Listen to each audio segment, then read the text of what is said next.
অসমৰ সমাজ জীৱনত সত্ৰসমূহে সমাজ সংস্কাৰৰ ক্ষেত্ৰত এটি উল্লেখযোগ্য ভূমিকা পালন কৰি আহিছে। সত্ৰসমূহে সংস্কাৰ সমাজত সম্ভৱ কৰি তুলিছে, অন্ধবিশ্বাস আঁতৰ কৰি, অপসংস্কৃতি দূৰ কৰি, মানুহৰ মনৰ মলিনতা আঁতৰ কৰি বিশুদ্ধ মনেৰে সমাজ সেৱা, মানৱ সেৱাৰ কামত আত্মনিয়োগ কৰাৰ বাবে বৃহত্তৰ অসমীয়া সমাজখনক অনুপ্ৰাণিত কৰি আহিছে। এই কথাবিলাক আমি সকলোৱে ভক্তিভাৱেৰে অনুধাৱন কৰিব লাগিব। তেতিয়াই সত্ৰক আমি চিনি পাবলৈ সক্ষম হ'ম।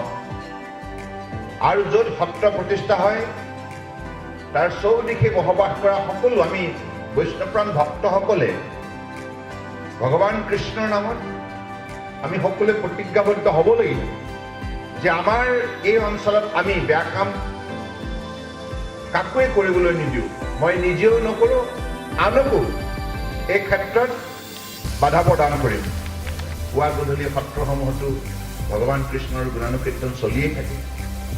গতিকে এই গুণানুকীৰ্তনত আমি নিজেই সকলোৱে শুনিছোঁ যে কেনেধৰণে মাতৃৰ গৰ্ভৰ পৰা ভূমিষ্ঠ হোৱাৰ পাছতে এই পৃথিৱীত পদাৰ্পণ কৰি বিভিন্ন ধৰণৰ আমাৰ বিধায়িকাগৰাকীয়ে কৈছে এই অঞ্চলত উদ্যোগ নাই, ইয়াত কৃষিৰ বহুত সম্ভাৱনা আছে, ইয়াত মৎস্য উৎপাদন হয়, বহু ধৰণৰ নেচাৰেল ৱাটাৰ বডি আছে, খাল বিল আছে, জান জুৰি আছে।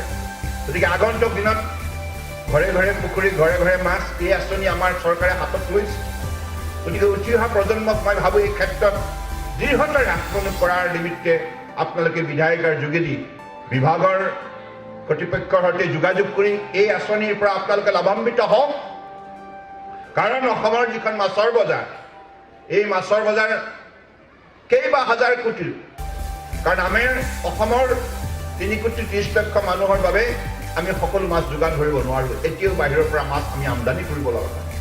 গতিকে সেই মাছ যদি আমি ইয়াতেই উৎপাদন কৰিবলৈ সক্ষম হওঁ তেতিয়াহ'লে আমাৰ স্বাভাৱিকতে হাজাৰ হাজাৰ নিবনুৱা যুৱক যুৱতীয়ে মৰ্যাদা সহকাৰে দুবেলা দুমুঠি উপাৰ্জন কৰি সন্মান সহকাৰে জীৱন নিৰ্বাহ কৰিবলৈ সক্ষম হ'ব।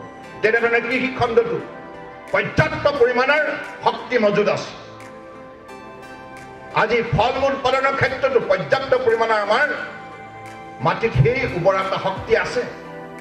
এতিয়া প্ৰশ্ন হৈছে এই গোটেই কামবিলাক আমি শৃংখলাবদ্ধভাৱে আগুৱাই নিয়াৰ নিমিত্তে আগন্তুক দিনত আমি বিশ্বাস ৰাখিছোঁ যে ইয়াক বিভিন্ন ক্ষেত্ৰত বিনিয়োগ হ'ব লাগিব।